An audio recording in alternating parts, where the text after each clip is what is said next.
Welcome to Fall Rise Give, a space where we invite you to dig into the real cause of your suffering, looking at opportunities for growth with a change in your beliefs, thoughts, and actions so you can be your true self and be inspired. Join us as we explore life's ups and downs and navigate the twists and turns, sharing stories of resilience, hope, and the transformative power of giving back.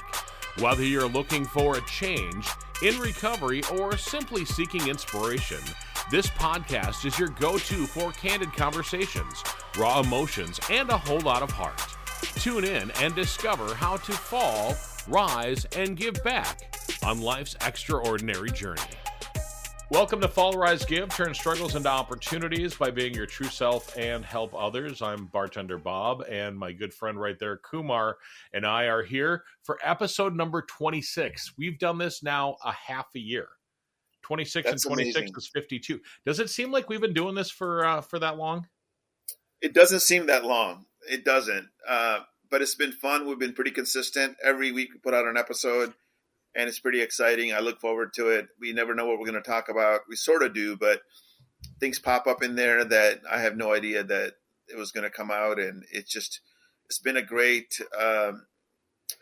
journey, and we're just getting started. We had a guest last week. I got a guest I'm lining up for the next couple of weeks. We'll talk more about that. Somebody who's been in the AA program for 17 years, a good friend of mine from work. Yeah. So, this is exciting stuff. Well, you know what I'm excited about is, like I said, we started this journey 6 months ago. I didn't know 6 months ago that it was your 6-month anniversary of not drinking. I just saw on Facebook the other day that you've celebrated 1 year of being dry. So, you know what? Kudos to you, my friend. I think that's awesome. Yeah. I never thought I was doing it to lose weight, as I mentioned before. And I just wanted to stop drinking for health reasons. Mm-hmm. And like I said, I don't think I was a hardcore alcoholic or anything like that. I probably just drank more often than I should, or more wine at night, and never a day drink or anything like that. So I had read somewhere, I think it was a Weight Watchers community post. They had like 200,000 members within the dry community. Mm-hmm. And they had like 4 million users. And somebody said, if you want to lose weight, you got to quit drinking alcohol. And so that's why I started it. I never really could do more than 11 days. I tried that in 2022, lost a bunch of weight. But this time around, I did 30 days in a row. And then I found the attitude adjustment program. And it's been a year now. I never thought I could last a year. I thought the temptations and being social drinker, going to parties, going to sporting events. I mean, I've been to Mexico, I've been to New Orleans, I've been to Europe, and I haven't drank in any of those situations. You were in Amsterdam too, weren't you? Amsterdam, exactly. I was in Amsterdam, Paris. I mean, you were like every place where you think that somebody would party, and you kept yourself dry, you know. So you deserve a pat on the back. You really do. I mean, I'm not saying this lightly either. I think that it's amazing that you're able to do that. And you look back at the last year. And is your life better today than it was a year and a couple of days ago? Dramatically better. My relationship with my wife is amazing. My family life, my work life has been stressful. I've talked a lot about that. Using acceptance as a great tool to go through some major stress. How I've been able to handle stress at work. How I've stayed calm and centered. I started becoming more calm and centered after about 4 or 5 months. The program talks a lot about resentments and how to get over resentments and how to work through the steps and let go of emotional issues. We've talked about emotional sobriety before. That's been the biggest change, really, my emotional self. I never thought that emotional sobriety and spiritual sobriety were two things. I didn't know that was a thing. And really been working on myself as a person. And I had mentioned I was reading a book every week, every 2 weeks. I was meditating twice a day, getting back to that again. I've been kind of in a slump the last couple of months. But yeah, it's been an amazing year. I will want to keep doing it as long as I can. And it's just something that I want to share with others as well. You want to live a life that you want to thrive in. instead of a numb life. And so, as part of the program, as part of being dry, being sober, whatever you want to call it, alcohol free, I've been able to live a life of that I want to live. I'm not perfect. I still have issues. I go through them with the way I want to go through them. So it's been a Mhm. quite a journey. I'm going to actually bring something up now that you and I just talked about prior to going on the air. Is one of the things that you really enjoy doing is golfing. I'll bet you with the money that you've saved from drinking, you were able to help out your golf game, right? Yeah, yeah. Last year I was drinking and golfing. While I was golfing, that wasn't very helpful or productive. Now I just drink Gatorade Zeros when I go out there. I My golf game has gotten better. I'm hitting straighter. I'm hitting longer. I love the driver. I We talked about your dad having the old wood driver before the session. I just love smacking the ball. I was lucky Right. enough last year to hit it 328 yards. It was downhill. That's professional level golf. I never hit it again that long. I Right. probably average about 220 to 260 on a good day. But yeah, I love hitting the ball long, and then the pitching and the putting is kind of a weakness too, but it's getting better. Right. Well, the thing I was kind of getting at was that that with the money you saved, you were able to purchase yourself some new irons because you haven't been drinking, right? So you had that extra money and you're able to use that toward that. Yes. No. Yes, and I treated myself this week. I knew the anniversary were coming up, and I bought a new set of irons. I've been a fan of a brand called TaylorMade since I was a kid, and I bought myself a set of TaylorMade irons on Amazon this week. And yeah, I've been able to save a little bit of money from not drinking. My wife's reminded me of that a couple times, and Right. she's happy for me that I got a new set of clubs. See that's awesome, and you know what, you need to treat yourself to things every once in a while, and again, kudos to you for doing that and for taking that time for yourself and doing that. Is that one of the things that they teach you in the attitude adjustment program because you had given up on given up on the drinking, that you should treat yourself in other ways, or is that not a thing? I don't know if it's a thing. I think they talk about replacement with something productive Uh-huh. like a workout or things like that. But I think it's really digging into your emotional self. Why you were drinking? Why is it that you needed to go out for a drink? It's probably spend more time on your attitude adjusting, which is your thinking, than replacing it with some sugar or ice cream. I've certainly done that. I probably ate more ice cream in the last 6 months than I've eaten in the last 10 years. But yeah, it's you end up replacing things with certain things, and that's not healthy either. I haven't had ice cream for almost a week now, which is pretty cool. Hey, But good for you. So favorite ice cream, what's your favorite flavor? Oreo cookie. That one is really good. You ever had the Oreo cookie cappuccino? No, no, I should try It's that. just, Who makes you live that? in I don't know. I bought it at a local shop up in La Crosse, but I'd figure that you being in the land of coffee out there in Seattle, that you would have had the cappuccino type of cookies and Yeah, cream. no, I haven't seen that one. I Haagen Dazs makes a really good coffee ice cream. Trader Joe's makes a coffee ice cream that's just not too good. It's too bitter. It's too much like black coffee in that sense. But Haagen Dazs makes a really good coffee ice cream. That stuff is just to die for. But I do love coffee. I love ice cream as well. So Yeah, what is that's one of my downfalls too. I know that we planned on talking about one thing, and I before we get to the topic at hand, I kind of want to ask you a couple of the questions that we ask our guests. We've talked about yourself, and we've gone over tell me about yourself, but the next one is your biggest struggle. What is your biggest struggle these days after being a year sober? it's probably why I stopped drinking. I spent too much time thinking about weight loss, and I probably think about it a lot less than I used to. I stopped weighing myself about 6 months ago. I recently weighed myself again, and I hadn't gained. I've lost like 35, 40 pounds, and I gained about a little less than 10 back, Mhm. or around 10 back. My biggest struggle is really maintaining my weight. And so I spent a lot of time every morning drinking coffee and going to the gym right away.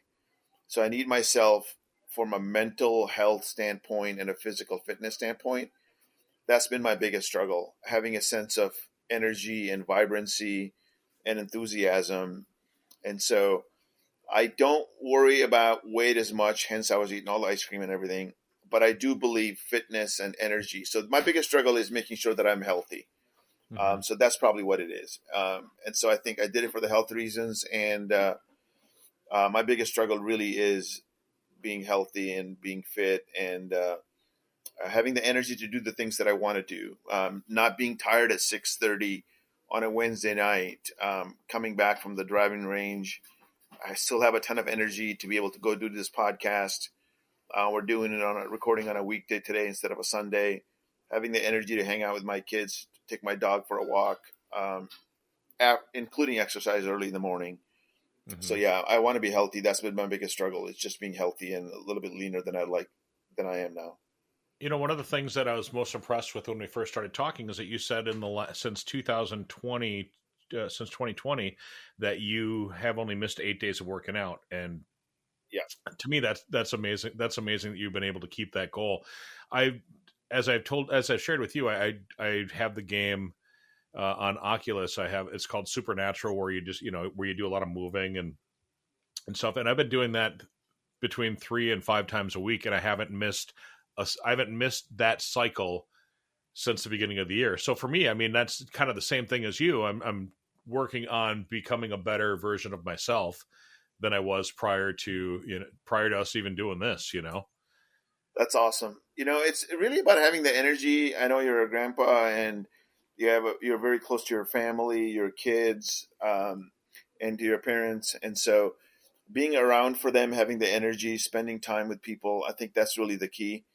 And so I want to be around. When I do become a grandpa, I want to have the energy to spend time with the grandkids, do sports with them, hang out with them, do all sorts of stuff. So having the energy working wise, I want to work till I'm 75. It's just kind of weird to say that, but that is weird. That's 19 more years. yeah, I know. But I think that to keep your brain sharp, depending on the work too, right? I don't want to be in a stressful pressure cooker at the age of 75. Right. I want to give back. I want to teach. I want to coach people. I want to do certain things.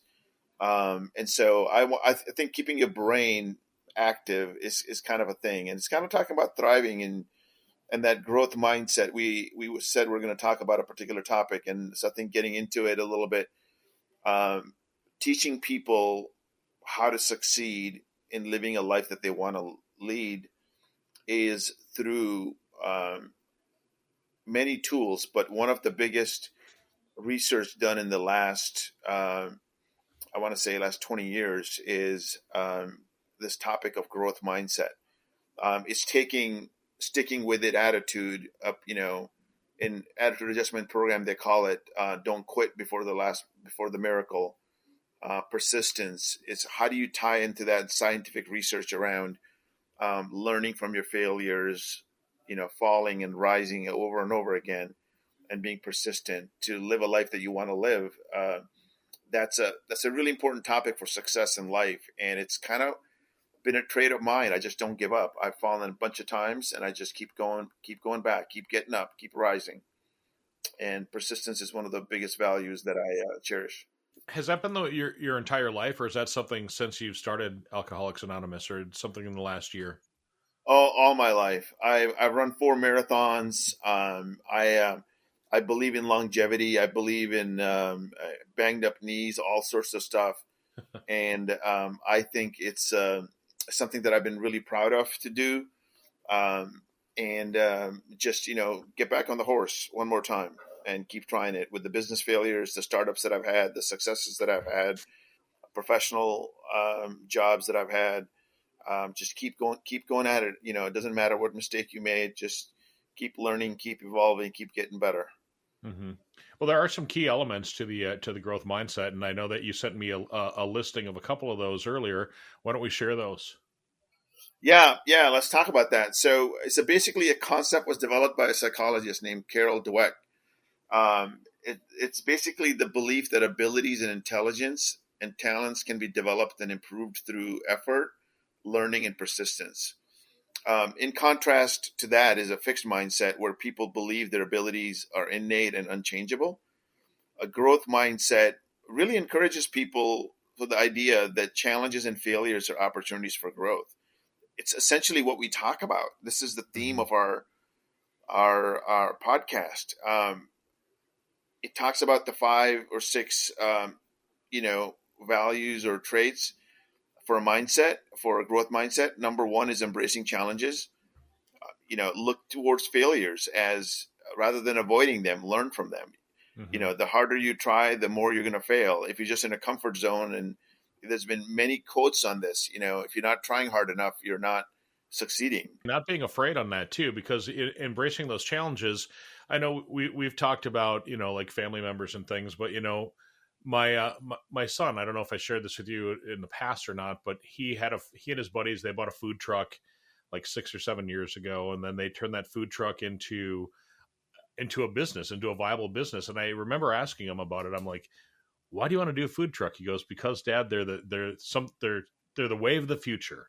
And then he wanted to buy an apartment building, and I'm like, why do you want to buy an apartment building? And then pretty soon, I questioned him on all these things, and then pretty soon he's just like telling me, my oldest son, who's a lot younger than I am, 26 years younger than I am, basically telling me, Dad, you need to embrace these things. You need to take challenges. You need to take chances in order to have some successes.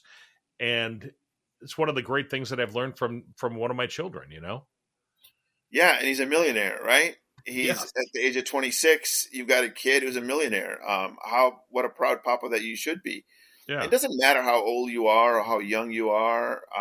The key is really having a key attitude about success. One of the biggest things we talked about, the story that you loved, was Colonel Sanders at the age of 67, yeah. starting in business, taking 1,000 no's to go sell his chicken recipe for percentage of the profits rather than just selling a recipe to some restaurants. So embracing challenges is really the way to grow. My boss at work talks about being in the uncomfortable zone. If you're in a comfort zone, you're not going to grow. So he likes to put people in, sometimes maybe me a little too much, in the uncomfortable zone. But yeah, it's really important. You're going to grow only when you're uncomfortable. Right. As long as you realize with the right attitude that, hey, it's a growth opportunity. And Absolutely. then the next one that they talk about in the book or in the growth mindset is learning from feedback. Feedback can be hard for people. I know it's hard for me to take feedback, especially if it's critical, right? Something you're not good at, but really embracing it. Look at criticism as a benefit, something to learn from instead of a personal attack. It's usually never about a personal attack. Nobody's perfect. I've heard stories from my friends about who are executives going in front of the CEO of Microsoft and whatever, just getting hammered. So guys who are making $1 million a year are getting hammered by the CEO or the board or whatever at the top of their game, and even them, they're being criticized. So everybody has a boss. Everybody needs to take feedback. Everybody needs to learn from it, and just don't take it personally. Right. And a lot of times that's one of the tougher things for people to learn. I know that I personally have a hard time with that. If somebody, it really depends on how somebody brings it up to you, at least for myself. If somebody's like, you need to, I have a hard time with that. But if they say, you should try this, that to me works a little bit better than, one of these, when somebody's finger pointing at me and, getting angry about it. If they just kind of explain what needs to be done rather than going right in with full force, for me Yeah, that works better. agreed. And that's where leadership really makes a difference, right? Somebody who's a leader will ask you a tough question and saying, what could you have done better in this situation? Or think about it in a different way. What went wrong here? So really don't take it personally and just saying, okay, I'm not perfect. Hmm. That's that acceptance thing about, I'm not perfect. I want to grow as a person. Nobody's perfect. Nobody's a super No. successful guy. I think I told you this once before. Satya Nadella, the current CEO of Microsoft, Hmm. he was an advisor to my startup back in 1999 and 2000.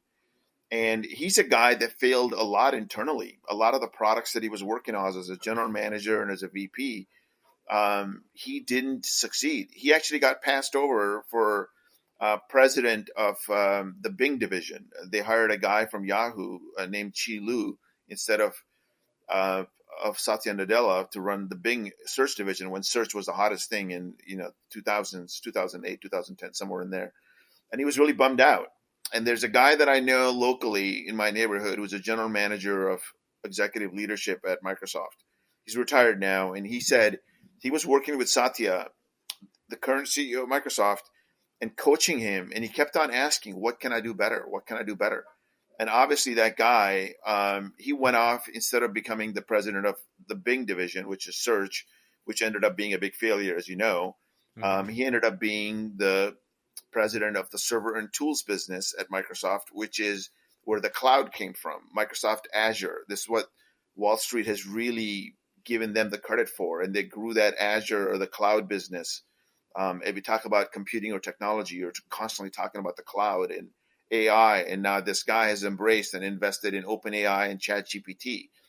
Microsoft is like 50% owner in OpenAI, and so he's a really, really smart guy, but he really looked at criticism as what can I do better? That kind of ties into the number 4. I know that we skipped number 3 here, but I mean, that would be persevering in the face of setbacks, if you think Yeah, about it. yeah. And I hated to skip number 3 there, but I mean, that just ties right into what we're talking about. You're going to have setbacks. I don't care who you are. Michael Jordan didn't win all 20 years that he played 20 championships. He only won Right. like 4 or 5, right? And so 70% of the time, he didn't win a championship. He was not the champion in those years. And so you're going to have setbacks, but you just got to keep persevering. And how do you persevere? That's where number 3 comes in, really, right? It's effort. You got to keep trying. You got to keep working at it. And, viewing effort as a path to mastery.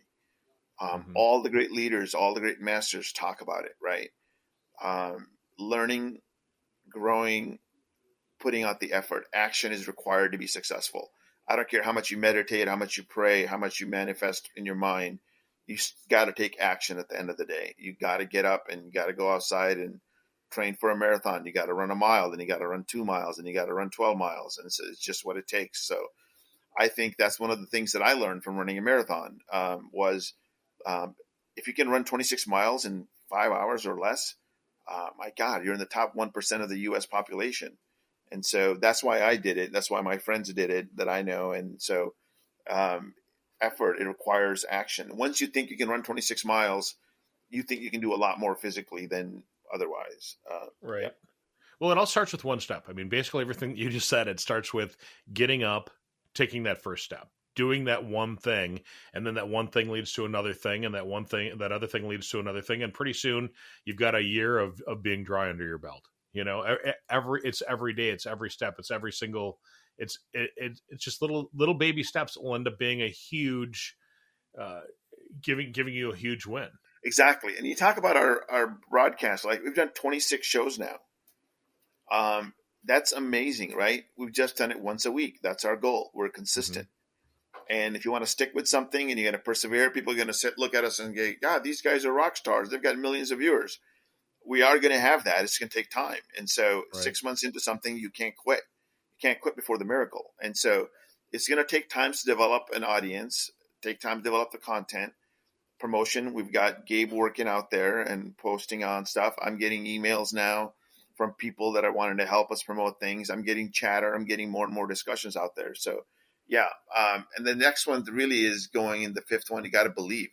You're only going to take action if you believe in the potential of what you're trying to do. Like we talked about hope a couple of months ago. If you believe, without hope, there's no belief.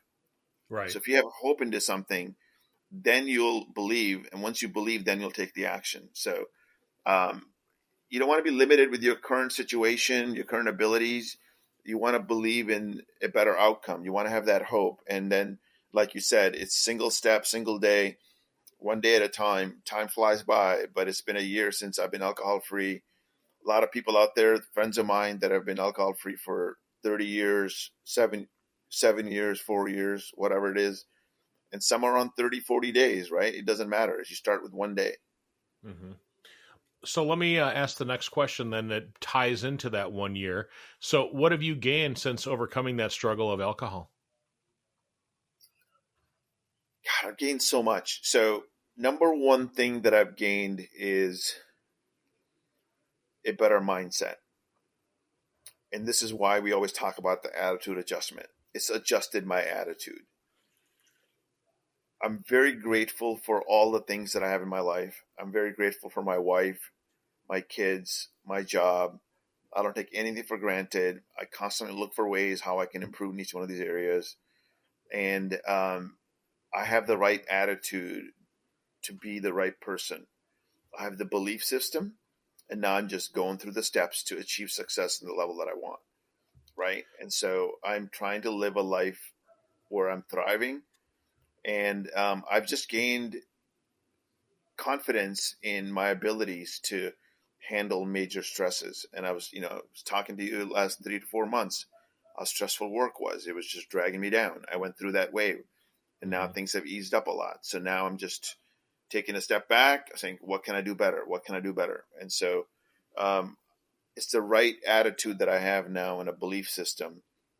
And just calmer, more energy, more calm centered, more loving and kinder to people. Don't have a lot of anger towards people, even the people that I don't like or have judgment towards. So where I used to think of certain people are arrogant or cocky or bullies. I just like, you know what? I don't have enough energy for that.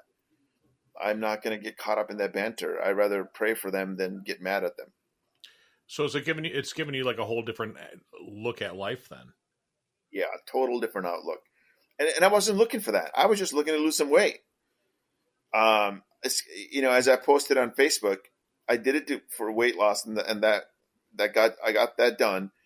But the mental clarity and the spiritual clarity has been the biggest benefit. Final question I have for you, the one that we ask all of our guests, because I figure that you're the guest this time since you got the year under your belt. What is it that you want to be known for, Kumar? It's interesting. My biggest success was this startup called enthusiasm.com. And my enthusiasm for learning would be the key to my success, is what an executive wrote to me in a thank you card from Safeway Foods or whatever. It was like a COO or something at Safeway Foods. I met him at a Toastmasters event, and he sent me a thank you card. And this executive is writing to me that your enthusiasm for learning is going to be the key to your success. So I want to be known for enthusiasm, bring positive energy, and I want to help people learn and be who they want to be. Learn about yourself, learn about what drives you, learn about what you care about.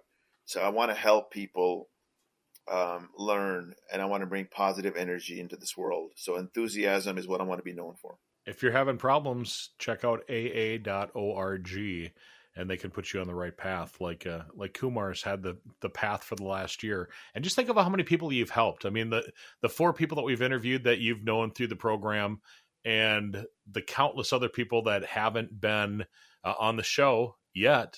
But just think about all those people that, you've helped them to get up. I give you, kudos and congratulations, But it's not just me, right? It's you, it's my wife supporting it. It's our family. Gabe talking about it last night at a AA meeting, saying how inspired they are. And so it really is a big deal. And so it's not thousands or millions, but it doesn't matter. We just wanted to help a handful of people to start out with.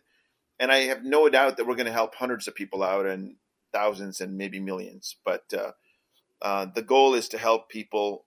And if you can help one person have a better life through one episode, it's certainly worthwhile. So have hope, build a belief system, go after your desires, have a growth mindset, stay on the path, take baby steps, and you'll get there. Just like I did a year ago, started just one day at a time. I was excited at 9 days. I'm excited at a year. And it's just taking it one day at a time. Kumar, keep up the good work, my friend. All right, Bob, thank you so much. And I'm excited. And to our guests, we look forward to talking with you again. So if you want to be a guest on the show as well, drop us a line.